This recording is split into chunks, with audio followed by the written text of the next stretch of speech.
todos sabem, nossos encontros aqui em nossa instituição têm o Evangelho segundo o Espiritismo como a estrada que nos conduz passo a passo na busca de nós mesmos. E através dos seus diversos capítulos, nós vamos encontrando, é no Evangelho segundo o Espiritismo, que encontramos nos seus capítulos aquilo que faz falta ao nosso amadurecimento, a compreensão dos porquês relativos ao nosso modo de ser, a nossa vida, a maneira como nos conduzimos, aos efeitos que em nós fazem sofrer ou nos dão segurança, paz, alegria. É verdade que todos buscam a felicidade. Mas esta busca, que por si só é muito bela, precisa encontrar caminhos que correspondam à felicidade que se está buscando. Pessoas buscam a felicidade estando enfermas. E se esquecem que um dia já foram saudáveis. E porque perderam a saúde? Porque talvez tenham buscado a felicidade do jeito errado. Fazendo coisas que destruíam o seu corpo. Satisfazendo-se com determinadas atitudes perigosas para si mesmos. Criaturas existem que, ao buscarem a felicidade, não se incomodam com a infelicidade que causam. Como se fosse possível existir a felicidade de um abastecida pela lágrima do outro. E algumas pessoas se iludem achando que isto será a solução dos seus problemas. Portanto, buscar a felicidade é muito bonito. O problema não está nisso. O problema está em descobrirmos como, quais os meios. Aqueles que de verdade abasteçam o indivíduo de boas coisas, sem prejudicar ninguém.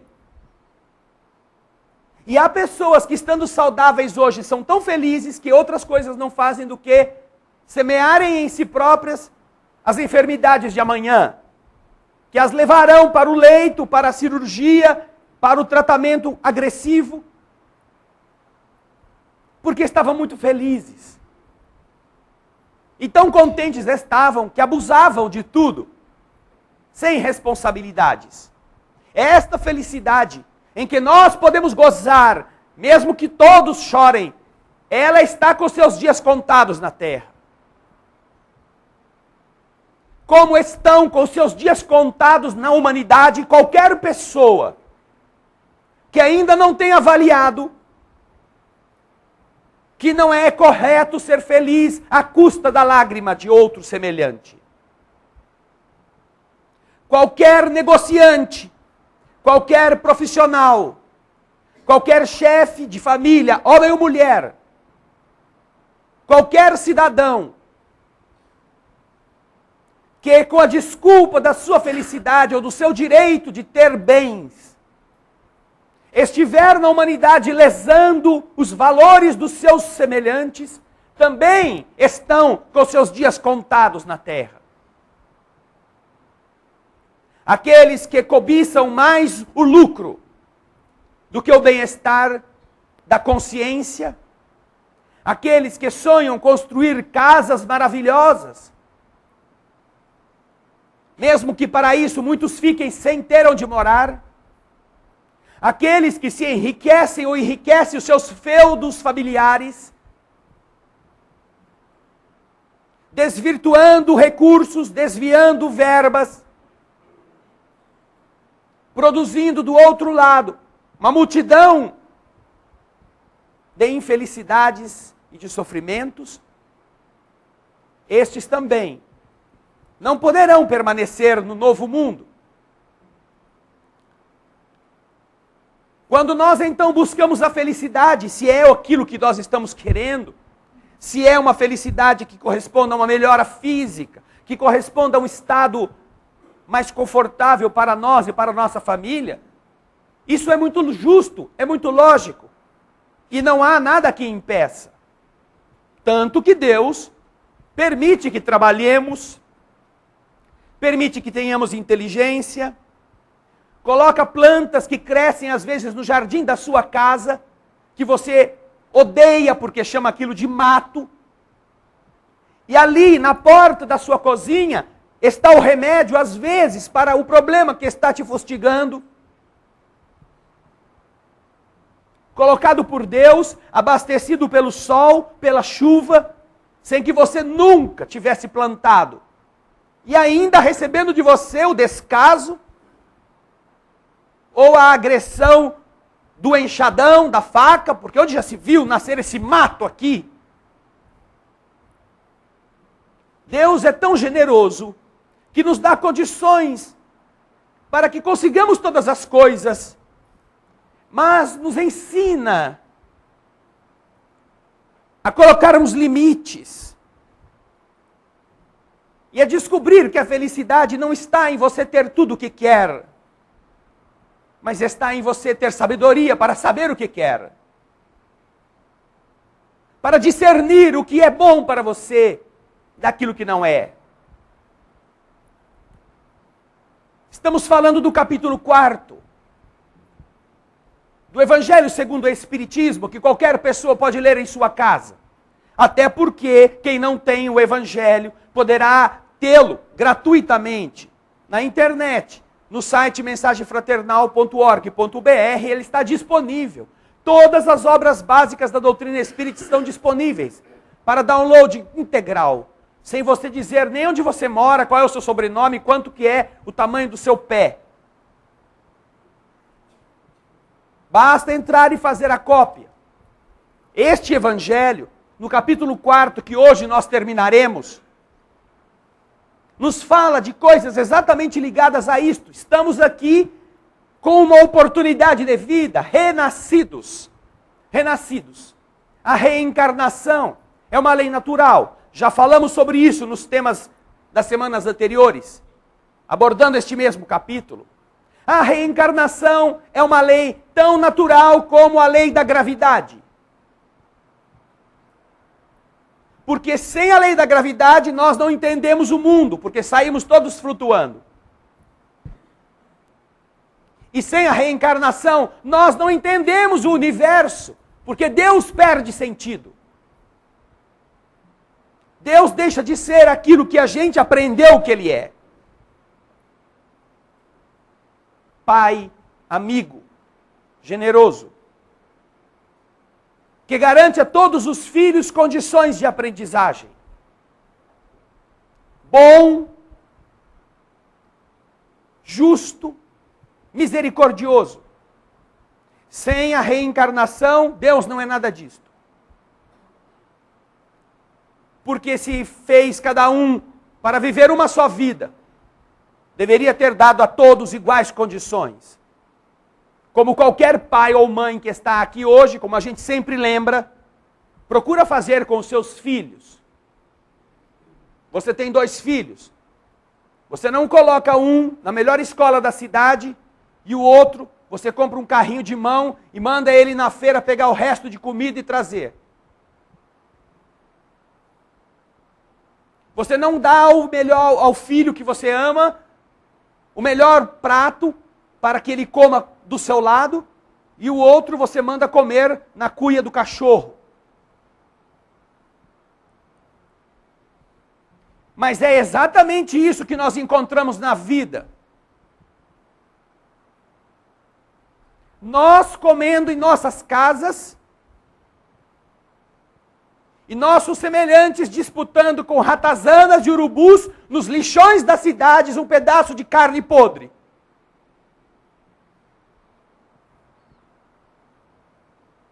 Se só tivéssemos uma vida, Deus não poderia ser bom. Deus não poderia existir. Porque Porque qualquer pai ou mãe que trata igualmente seus 2 filhos é melhor do que Deus. É mais humano, é mais amoroso, é mais justo. Então, entendendo a doutrina espírita como sendo o Consolador prometido que Jesus havia dito que enviaria ao mundo, para explicar estas coisas que são tão óbvias agora ao nosso raciocínio, mas que não eram ao tempo em que Jesus estava na terra, nós aprendemos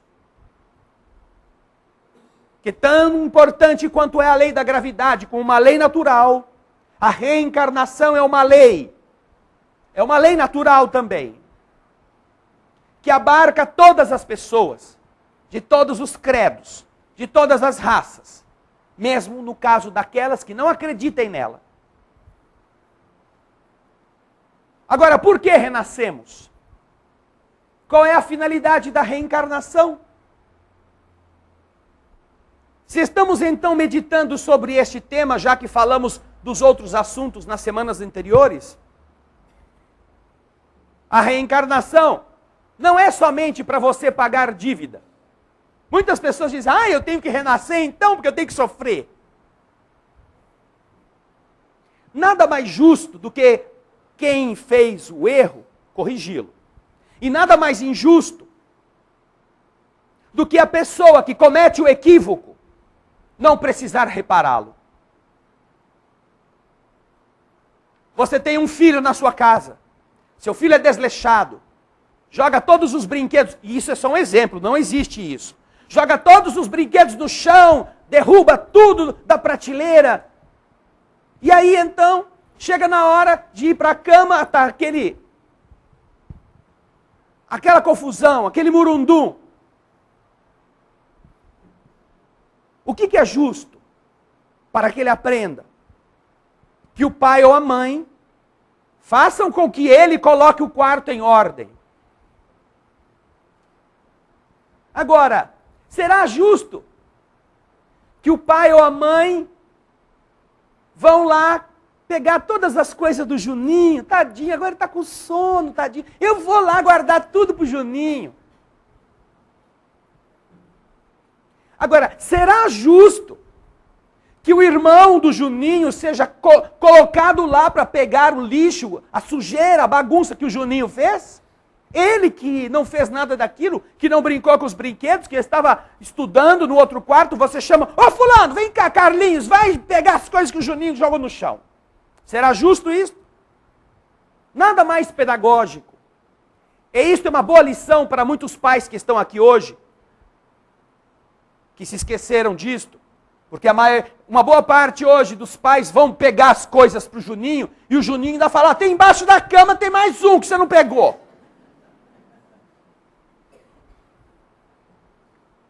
Nada mais pedagógico para o filho do que fazer o filho saber quanto custa a bagunça que ele fez, do esforço que ele tem que fazer para corrigir aquilo. Porque da próxima vez, ele pode até brincar bastante, mas ele vai ter que tomar um pouco de cuidado, porque ele vai saber que vai demorar para juntar tudo aquilo que ele vai ter que suar muito para fazer. Então vai escolher um brinquedo, 2 brinquedos, porque aí dá menos trabalho para ele. Mas se é você que vai, ele vai continuar jogando tudo no chão, vai continuar fazendo a mesma bagunça, porque para ele, você é o empregado dele.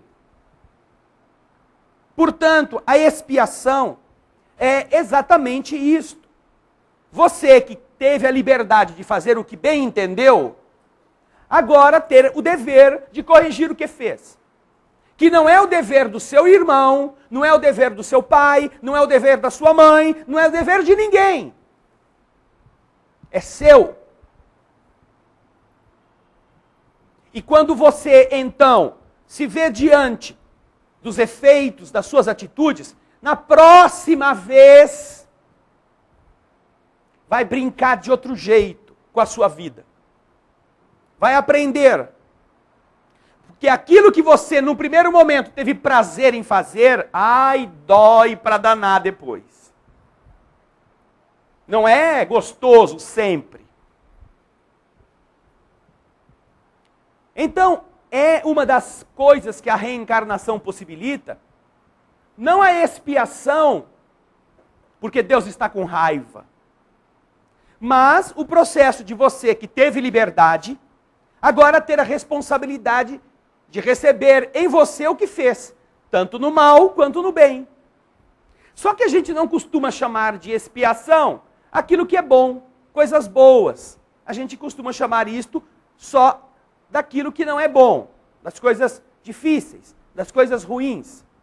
Então, expiar é você aprender a agir diferente, porque está pagando a conta das atitudes que já teve. É exatamente conquistar sabedoria, maturidade. Porque da próxima vez que estiver na mesma situação, opa, eu já sei que isto, se for feito deste jeito, vai ter tal consequência. Encontramos então alguns tipos de enfermidades que acompanham a vida seguinte do indivíduo como um processo de expiação pelo mal que ele cometeu. Algumas vezes são enfermidades que, por sua cronicidade, estarão ao lado dele por toda a vida sem acabar com a sua existência, mas sempre dizendo, olha, eu estou aqui, não abuse. Então é o problema gástrico, é o processo do diabetes em vários casos, é um problema de vesícula, é às vezes a pressão alta. São efeitos que o corpo recolhe dos excessos de outras vidas. Quando não, obviamente, atribuíveis a excessos desta vida. O que já é uma expiação também, mas é agora. Considerando então a reencarnação e, portanto, a multiplicidade de idas e voltas, estamos citando apenas aqueles casos em que, em eventuais circunstâncias, o indivíduo plasme para o seu futuro corpo limitadores em função de ele não ter sabido corrigir-se, comandar-se. No livro Nosso Lar, em um dos capítulos do começo, André Luiz é informado, quando se surpreende com o seu estado, que as pessoas que gastaram as suas vistas fazendo coisas que não deviam, usando a capacidade visual para cometer coisas que fizeram mal a outras pessoas, chegam do lado de lá de órbitas vazias, sem a capacidade de enxergar, como cegos.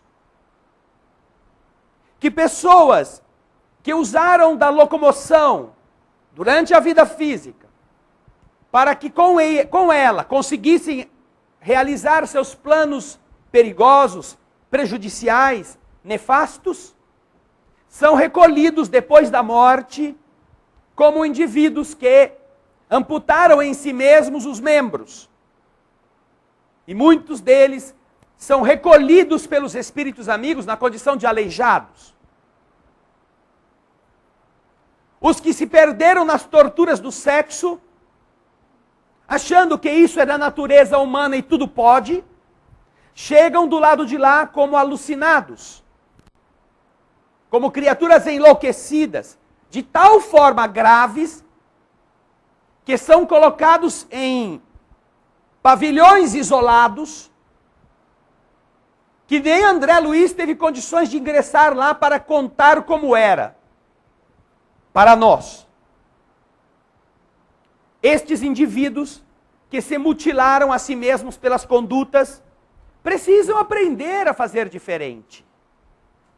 Aqueles que usaram da voz para estabelecer calúnias, fuxicos, fofocas,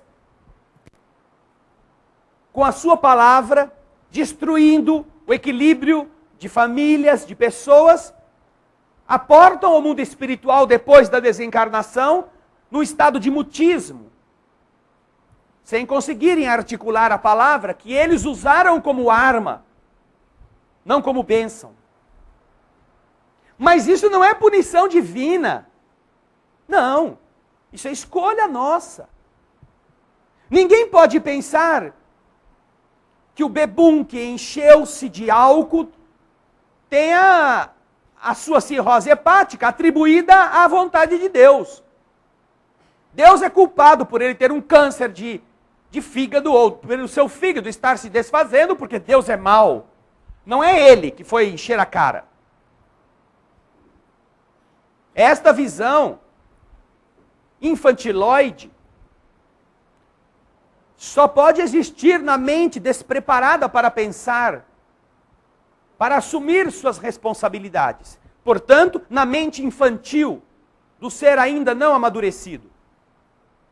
No entanto, quando já existe um pouco de conhecimento, um pouco de lucidez, é intuitivo que aquilo que você faz em prejuízo de si mesmo, tenha você que arcar com isto. A mesma coisa se dá nesses processos de expiação. Você quis ter uma vida leviana, Deus deixou. Deus não aparecia toda hora para você, não vai fazer isso de novo. Olha, pensa no sentimento da outra pessoa. Não faz esta coisa que vai te prejudicar. Deus deixa. Você quer fazer? Pode fazer. Mas as consequências não são de Deus. São nossas. Muitas pessoas sentem saudade do tempo em que acreditavam que o sangue de Jesus lavou nossos pecados. Que coisa mais injusta. Coisa mais irresponsável. Pregar isto para os incautos. Que Jesus, que não tinha nenhum débito, veio ao mundo para que nós o matássemos e com isso, com o seu sangue, nossos defeitos fossem limpos. E que bom! Então, nós, depois de Jesus, viramos santos. Se isso estava nos planos de Deus, foi a maior furada do Criador do universo. Porque se Jesus veio à Terra lavar os nossos pecados com o seu sangue, ele perdeu a viagem.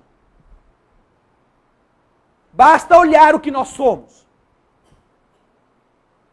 Olhar o que o mundo está fazendo a si próprio. Teria sido em vão, então? Teria sido um engano? Ou será que essa interpretação não se sustenta? Que ninguém pode, por mais que ame o seu semelhante, fazer o que o outro precisa fazer. Agora, o que sim pode e o que sim fazem, entre os quais está Jesus, é você se sacrificar para ensinar o outro como é que faz. E isto fez Jesus com o preço da sua vida. Ensinou como fazer. Ensinou a perdoar. Sendo morto e preso na cruz, perdoando aqueles que o estavam matando. Ensinou a fazer o bem para todos os adversários. Ensinou a comer com o adversário à mesa, aquele mesmo que ia traí-lo. Isto sim significa amar, significa dar-se, significa se entregar para que o outro descubra o caminho. A reencarnação é esta porta generosa que, através da expiação dos nossos equívocos, nos dá noção de como corrigir nossos passos. Se não tivéssemos que corrigi-los, seríamos essas crianças mimadas, que chicoteiam seus pais e que depois de velhos os colocam no asilo se não batem neles.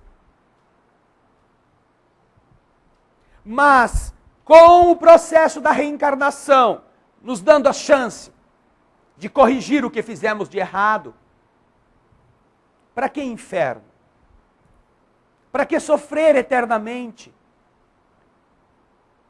Para que ter alguém fiscalizando a gente com uma espada incandescente para nos fustigar?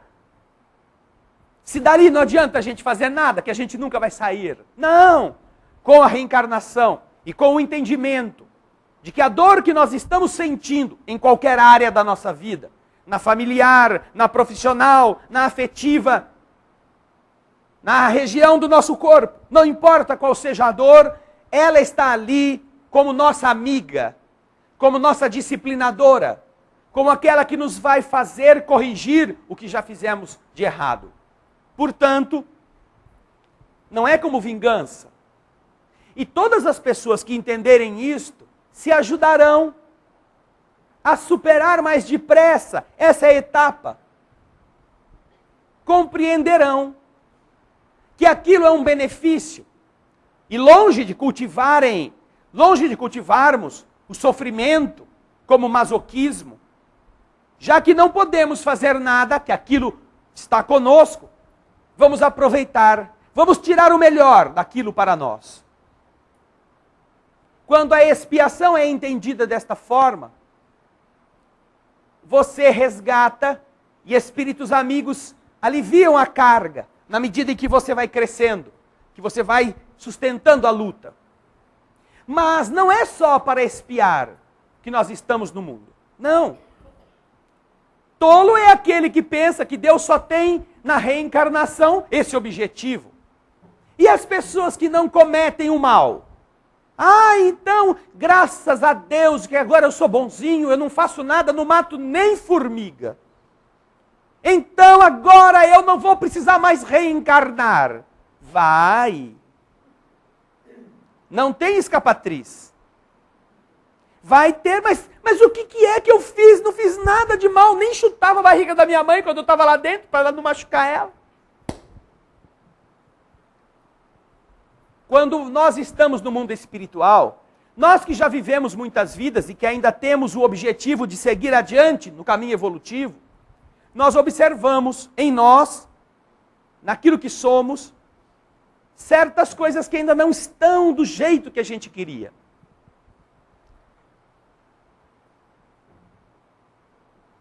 Eu sei que isso está fora de moda, mas tem alguém aqui que ainda passa roupa em casa? Levanta a mão. Passa roupa. Pega o ferro, não aquele que você tinha que assoprar assim, para a lenha ficar vermelha. Esses ferros mais modernos, que já voam sozinho. Então, você está passando uma roupa lá. E aquela roupa, parece homem passando roupa. Ele passa de um lado, amassa do outro. Passa do outro, amassa do um. Você é uma excelente passadeira de roupa. Mas tem uma roupa lá que você não está acertando passar. Aquela roupa está difícil. Você já passou de um lado, mas não gostou. Passou do outro, não gostou. Daí o que acontece? Você faz o que minha mãe fazia com o meu caderno. Vai fazer a lição, menino. E você está lá fazendo a lição, com aquela letra carranchenta. Está feio. Apaga tudo. Vai fazer de novo. Aí vai lá, faz de novo, com má vontade. Aí fica feio em dobro. Aí, não tá bom não, apaga tudo. Aí, na terceira vez, foi uma vez ou duas só que aconteceu? Chegava para mostrar a lição, não, tá muito feio. Rasga a folha do cara. Era o fim do mundo.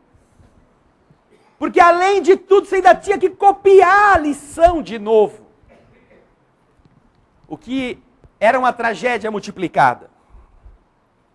Então você está passando a roupa, e aquela roupa não está ficando boa, não está ficando boa. Tem uma hora que você perde a paciência. Quer saber de uma coisa? Deixa eu amassar ela tudo, enfia ela na água de novo, começa do zero. Você vai começar para fazer de novo. Você vai retomar o serviço para fazê-lo bem feito. Porque é muito complicado você botar uma coisa, tentar consertar o que já está mal feito. A mesma coisa se dá nos processos reencarnatórios, quando a gente, vendo que nosso espírito ainda está debilitado, porque faltam desenvolver nele certas virtudes, certos valores, nós olhamos e falamos, bom, Senhor, tá bem, eu sei que... Mas será que não dava para fazer o trem mais depressa? Será que não dá para eu chegar mais longe, sem ficar nesse conta-gota? Gotinha, gotinha, gotinha, gotinha, gotinha, gotinha. Claro, dá. Claro que dá. Como é que você faz? Ora, você solicita certos desafios para que aqueles desafios modelem você mais depressa. E esta solicitação é feita a espíritos superiores que aprovam ou não aquele grau de dificuldade que você está se candidatando.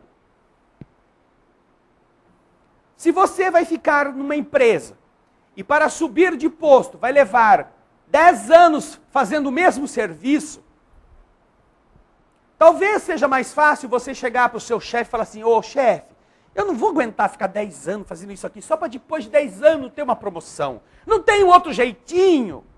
Tem uma prova. Você quer fazer uma prova? Ah, mas é difícil. Não, a gente te passa tudo que você tem que saber, marca um exame, e se você estudar e você tirar a nota equivalente, você já vai então para um outro lugar, não precisa esperar 10 anos. Ai, será que eu tento? Será que eu tento? Se você não tentar, vai ficar na mesma. Você está como aquele indivíduo que tem vergonha de pedir, que tem vergonha de oferecer pizza. Ah, é que eu tenho vergonha de que a pessoa fale não, mas o não você já tem. Você já tem o não. Você não está vendendo, você não está oferecendo, já é não mesmo, logo de cara. Agora, e se você falar e a pessoa fala assim, ah, eu quero sim, adoro pizza, pronto. 50% do positivo você já garantiu. Ah, então, eu vou fazer o seguinte, o senhor me dá os material aí, me dá os pontos que eu tenho que estudar, onde é que eu vou procurar isso, eu vou pedir ajuda, vou ver se alguém me ensina essas matemáticas que faz tempo que eu não mexo com elas. E a data do exame é dia tal. Você vai, então, se prepara para o exame. Você vai ter mais trabalho. Você vai continuar trabalhando, você vai ter que chegar em casa, vai ter que tomar um banho rápido, vai ter que fazer lição, vai ter que estudar de novo, vai ter que pedir ajuda para outros para se preparar para o exame. Vai haver uma prova. Se você passar na prova, ai, que bom, não precisa esperar 10 anos.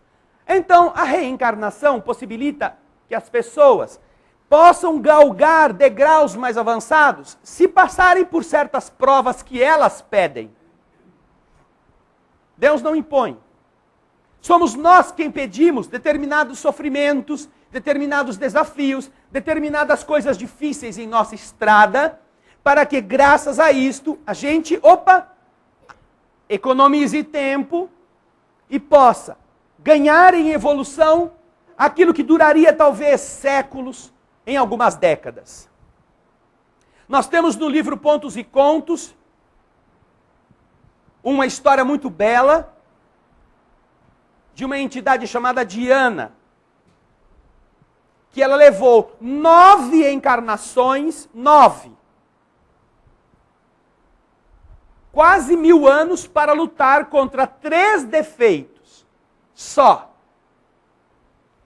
O orgulho, a vaidade e o egoísmo. São quase 1000 anos de luta contra 3 defeitos de caráter. E ela estava sempre onde? Lá no buracão.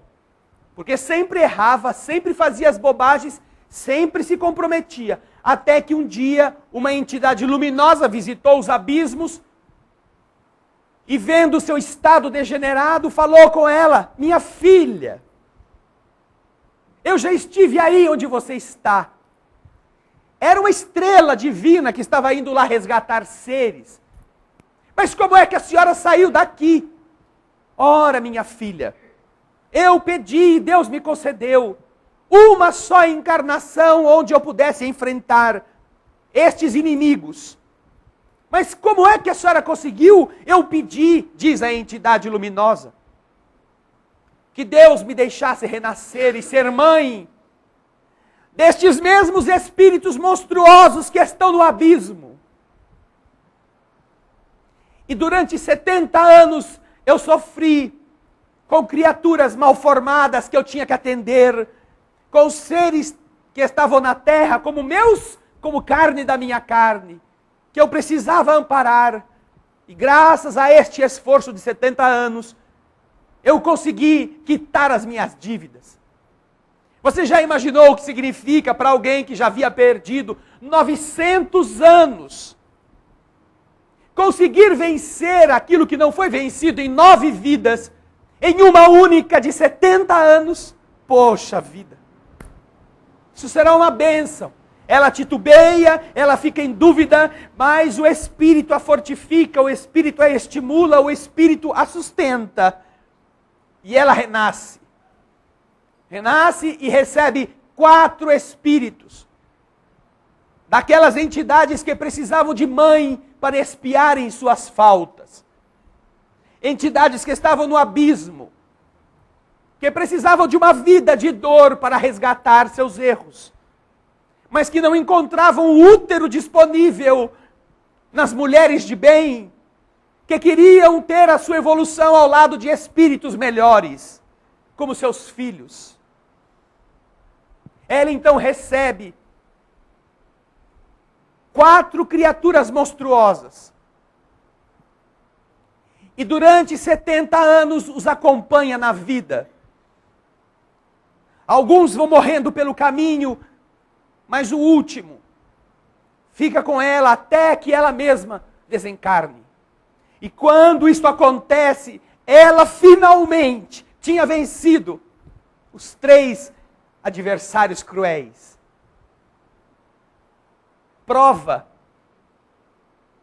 para acelerar o processo, para que nós não fiquemos marcando passo em tolices que nós pedimos. E que Deus, observando quem somos, observando nossa vontade, observando nossos projetos, pode autorizar. E quando autoriza, leva em conta nossa capacidade de vencê-los. Só assim autoriza. A grande diferença entre quem está na terra em expiação e quem está na terra passando por prova pode ser identificada através de um detalhe. Porque as duas são a expressão do sofrimento. Sofre quem está expiando, como sofre quem está em prova. Só que a diferença entre elas é que a pessoa que está em expiação geralmente é rebelde. Geralmente não gosta, geralmente reclama da dor, geralmente é insatisfeita.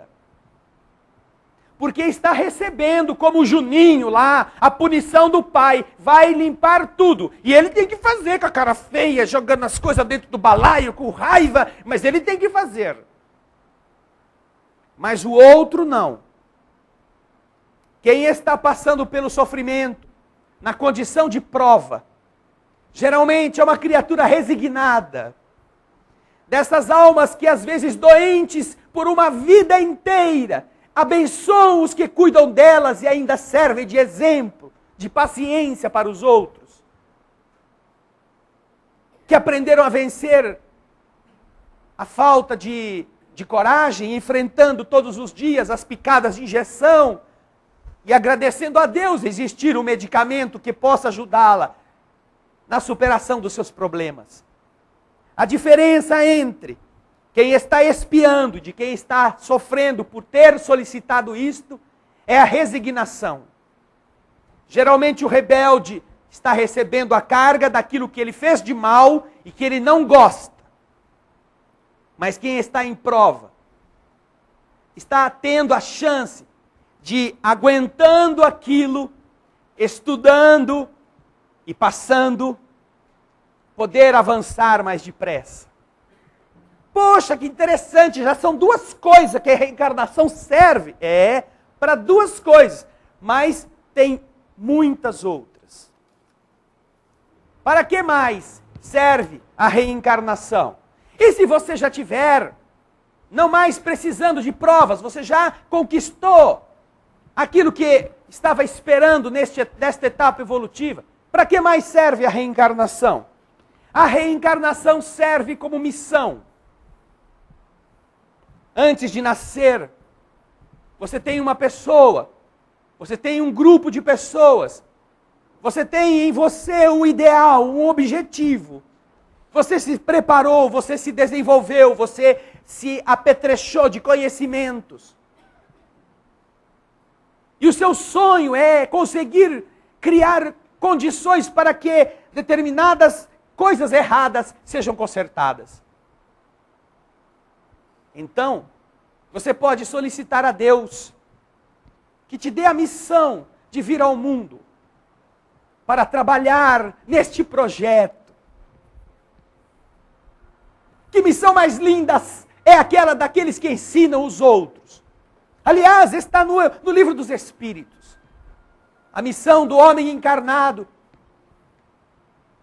é a de instruir as pessoas. Que coisa linda você do lado de lá ter pedido para renascer no mundo como mestre, um professor, alguém que compartilha o seu saber, para que outros também saibam. Você não veio para sofrer e às vezes sofre. Você não está fazendo disso uma prova, porque já não precisa mais da prova. Você está sonhando e pedindo a Deus condições para que este sonho seja verdade. Você então renasce para ajudar o Criador, ajudando seus semelhantes. E é a mesma coisa que acontece com alguém que vem para desenvolver uma vacina, para realizar um progresso em alguma área do conhecimento e do saber. Alguém que venha desbravar uma região inóspita. Alguém que consiga modificar os padrões da humanidade ou de uma comunidade que seja. Alguém que tome como missão salvar ou servir de apoio para um irmão que renasceu em uma condição grotesca, de medo. E encontramos então Alcione, no romance Renúncia, de Emmanuel e Francisco Cândido Xavier, que deixa a estrela Sírius, onde já vivia, e se projeta na região, para as regiões escuras dos planetas primitivos, onde está a Terra, para ajudar aquele ser que ela ama, Pollux, que vai ter que reencarnar para evoluir, já que está muito atrasado. E ela aceita o pedido que Pollux lhe faz. Se ela não voltaria com ele ao mundo, porque com ela ao seu lado, ele teria mais força para vencer. Missão amorosa com um indivíduo, em primeiro lugar, que Alcione aceita, que Alcione assume e que Alcione desempenha, ajudando todos os que estavam à sua volta, com a nobreza do seu caráter. Então, cada um de vocês, queridos irmãos, não está na Terra numa reencarnação para espiar, ainda que tenhamos coisas a acertar. Não só a realizar provas para que evoluamos mais depressa em determinados sentidos do nosso caminho, mas também você está como missionário. A reencarnação deixa você cumprir missões amorosas no bem dos demais. Seja este bem para uma coletividade, seja este bem para uma só individualidade. Mas não é só na missão que a reencarnação pode ser usada. Quando você renasce, mesmo que você não venha com nenhuma missão a fazer, você é um indivíduo que foi trazido para ajudar Deus na construção da sua obra. Deus nos dá inteligência. E a inteligência que nós possuímos é uma ferramenta que cada pessoa deve utilizar ou pode utilizar para que o mundo seja melhor, construindo uma sociedade mais justa, diminuindo as distâncias e os problemas, cooperando uns com os outros para a solução de enigmas ou de dificuldades coletivas. aparando a grama do jardim, embelezando a sua casa com um pequeno vaso de flor, dando importância a alguém que está atirado ao esquecimento, fazendo esta pessoa reerguer-se. Você está cooperando com Deus. Uma cooperação indispensável para que uma sociedade progrida. E às vezes, nós não nos damos conta desta importante tarefa e vivemos à custa do salário, fazendo o pior possível, fazendo o menos possível e desejando ganhar o máximo possível. E depois dali não fazemos mais nada, porque não estamos sendo pagos. Desperdiçar a reencarnação em quaisquer destas etapas é não saber a riqueza que você possui em suas mãos. Cooperar, já se encararam alguma vez? Cada um de você que está em casa agora, em qualquer parte do mundo, já se pensaram como ajudantes de Deus para que o mundo seja melhor? Está passando pela rua, veio um buraco que ninguém ainda viu. Arruma um pedaço de pau, quebra um galho de árvore e põe ali. Você não tem como tampar o buraco, você não tem picareta, não tem pá, não pode ficar lá acenando para todo mundo, mas pode fazer alguma coisa para evitar que o seu semelhante sofra um acidente qualquer. Você está cooperando com o Pai para que o mundo funcione melhor. Querem coisa mais indecente e indigna de ser filho de Deus? Você está andando e alguém à sua frente, com um carro também, abre a janela e atira uma garrafa de cerveja pela janela que espatifa na calçada. Ou uma lata de cerveja jogada na rua. Como é muito comum naqueles que não têm consciência de que são ajudantes divinos na melhoria da humanidade. Alguém vai se cortar naqueles cacos. Alguém vai ter que pegar aquele lixo. Ah, mas é que eu já pago imposto.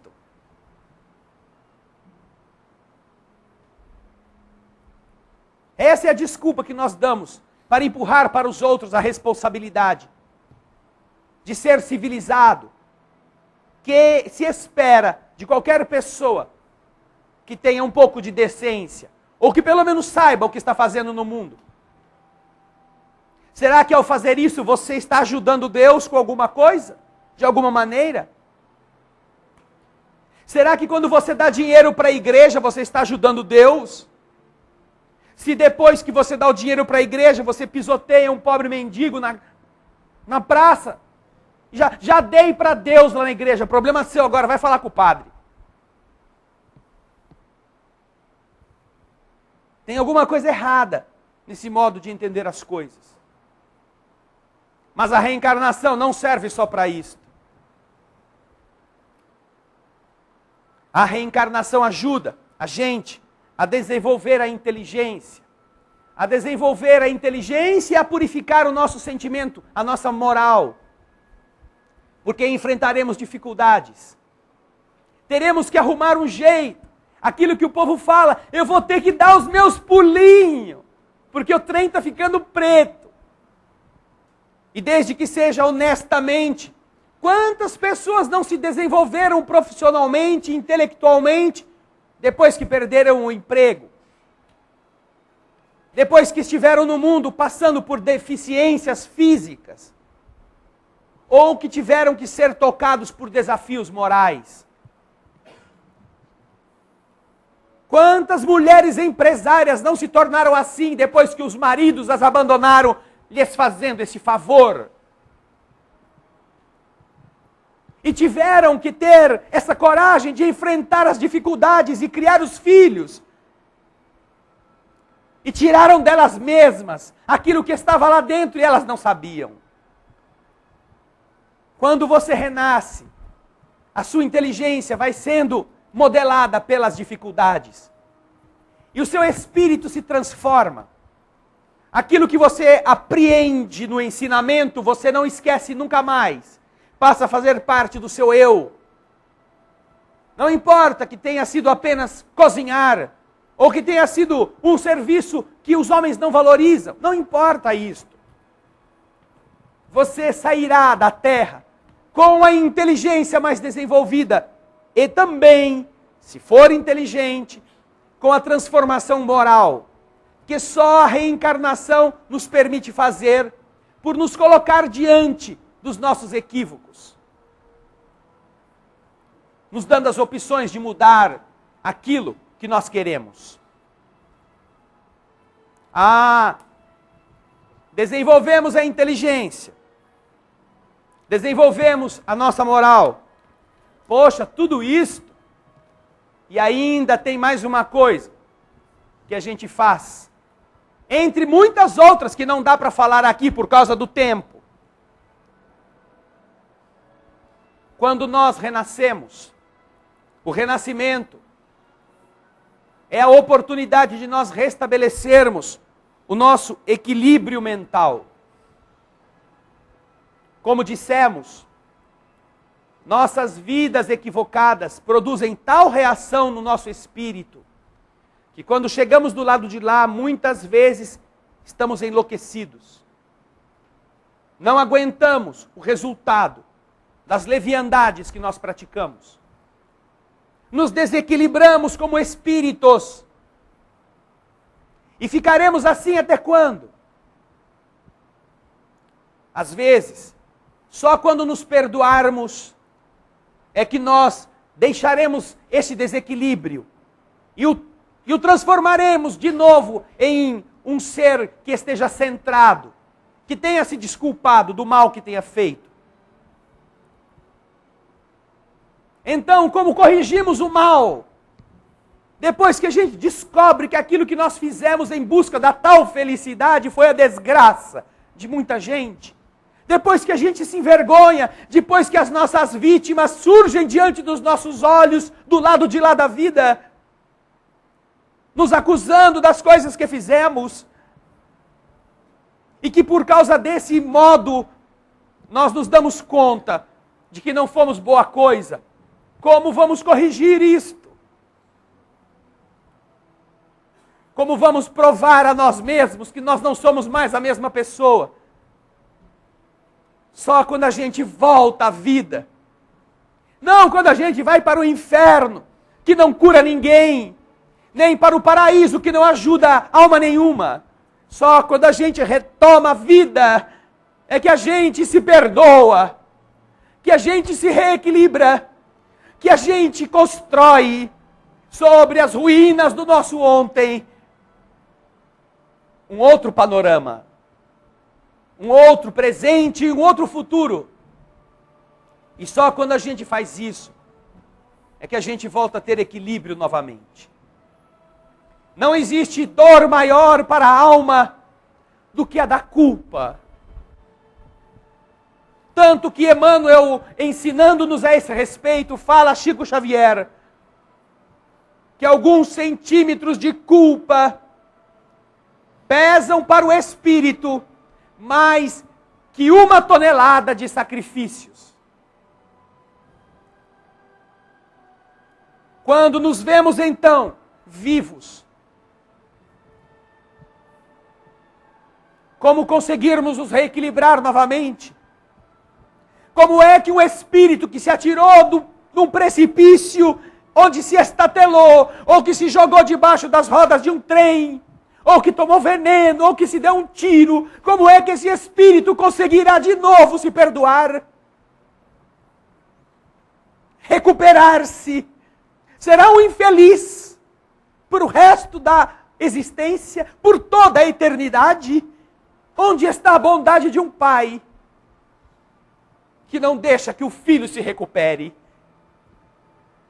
Então, como nos ensinam as leis da alma, entre muitas outras coisas, a reencarnação é um remédio contra a nossa insanidade, contra a nossa loucura, contra a leviandade, contra os erros que nós já cometemos.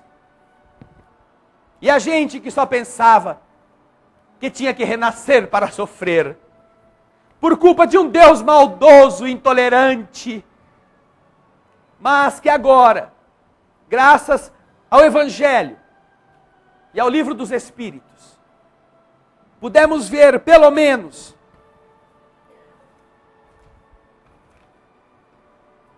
seis motivos diferentes, todos plausíveis, todos nobres, para que sejamos melhores em cada vez que voltamos à terra e que vamos regressar à pátria da verdade.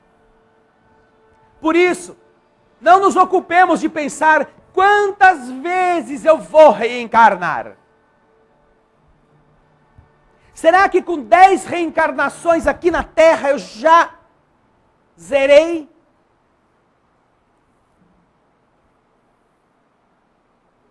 Se você imaginar que a Terra é um dos piores planetas do universo em evolução, dos mais primitivos, só perdendo para o planeta primitivo,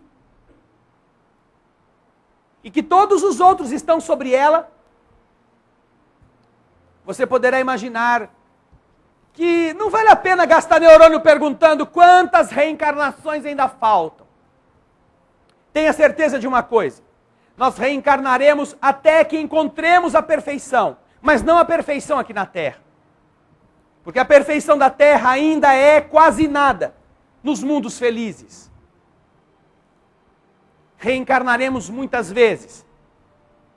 Como o aluno que pensa que terminou o pré-primário, ai que bom, tirei o diploma, agora não preciso mais estudar. Não, tem o primeiro ano. Aí terminou o primeiro, ai graças a Deus, agora acabou o primeiro, tem o segundo. Aí vai até a quarta, oitava série, ai graças a Deus, tirei o diploma da oitava série, e agora e o colegial?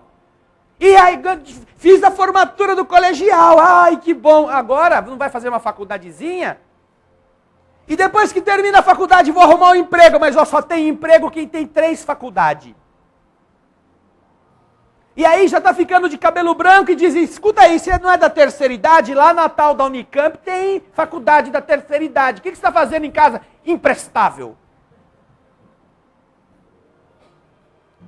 Renascer é estudar, é crescer sempre. E é isso que nos encanta quando nós observamos que Deus é o dono da escola e nunca impede que os alunos estudem.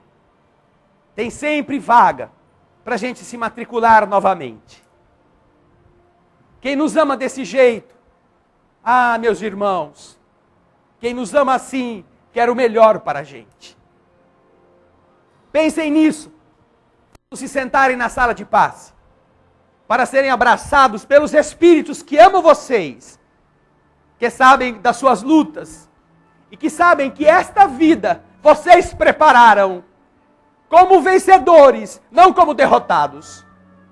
Por pior que esteja a dificuldade no seu caminho, não se esqueça, você não veio aqui para ser destruído. Você veio aqui como um herói para sair de cabeça erguida. Pense nisso quando entrarem na sala de paz. Muita paz. Senhor, como é bom quando nossas almas se unem para vibrarmos pelo bem dos nossos semelhantes, na prece desinteressada, sincera e aberta, com a qual nós abraçamos todos os irmãos da terra. Talvez, durante todo este dia, Senhor querido, Nós não oramos apressados, atrasados para os compromissos da vida. Nos esquecemos de falar com o Criador de todas as coisas. Que dizer então? Erguermos a oração para pedir tuas bênçãos para outras pessoas. Por isso, é uma alegria quando antes de voltarmos ao repouso, nós possamos vibrar, não como uma igreja de egoístas, que rezam só para si mesmos, mas que possamos nos unir para ofertar de nós algo de bom, se este algo existir, em favor dos aflitos da humanidade, daqueles que se perdem na violência, aqueles que enviúvam nas guerras, os que veem seus filhos morrerem de fome, eles faltam forças para ir buscar alimento. Orar, Senhor, por aqueles que, diferente de nós, neste instante, estão em sofrimento, em leitos de hospital, alguns esperando a morte a qualquer momento, sem ninguém para lhes dar a mão, para ajudá-los com uma palavra de alento, ou mesmo doentes em suas casas, esquecidos, necessitados, abatidos. Todos eles estão em pior situação do que a nossa.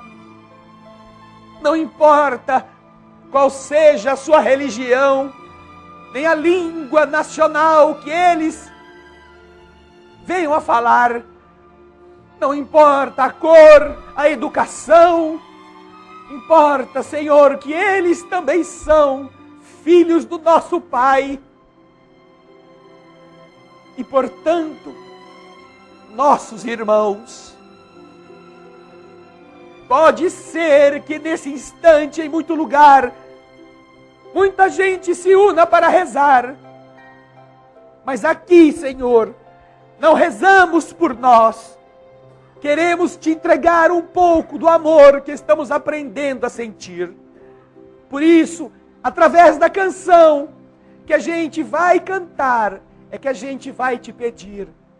Ajuda-nos, Senhor, a amar e a servir. Almas do céu,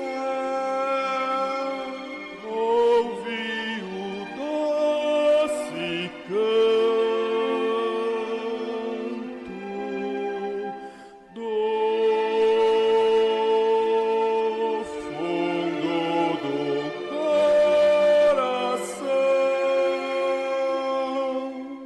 com calor repleto de perfume em flor, como se fosse um só imenso jardim.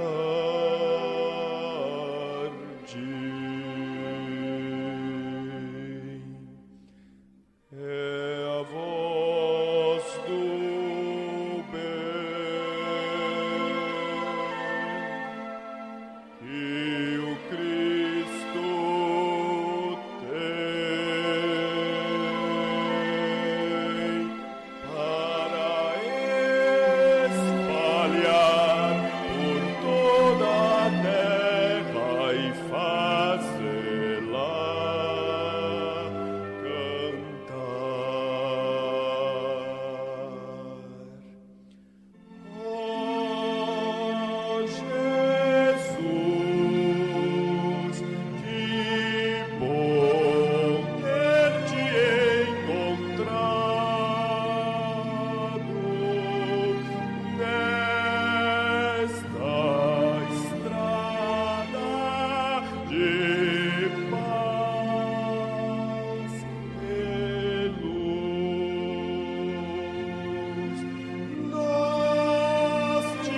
graça.